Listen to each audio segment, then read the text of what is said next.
நீங்க எனக்கு எப்படி இருந்தாலும் ஓகே. நான் அதை எப்படியா இருந்தாலும் டேக்கிள் பண்ணி நான் கூட வாழ்ந்துருவேன். நீங்க என்ன பத்தி தெரிஞ்சுக்கணும். நான் யாரு, என் லைஃப் ஸ்டைல் எப்படி இருக்கு, ஏன்னா நீங்க தான் கூட வாழ போறீங்க, எப்படி இருக்குன்னு தெரிஞ்சுக்கணும். எங்க ஃபேமிலி பெரிய ஃபேமிலிலாம் கிடையாதுங்க.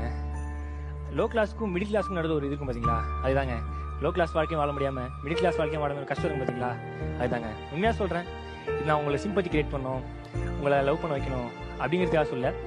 எனக்கு ஆசை தான், முடிகளாம் வெட்டிக்கின்னு அப்படி ஷாருக் கான் மாதிரி நந்து போனோம், எங்க அப்பா அம்மா பார்த்து சந்தோஷம் போகணும்னு ஆசை தான். துட்டு யார் தருவா? யாருங்க தருவா? யார் தருவா? எங்களை மாதிரி பசங்களாம் எத்த உடனே மேலெல்லாம் வர முடியாதுங்க.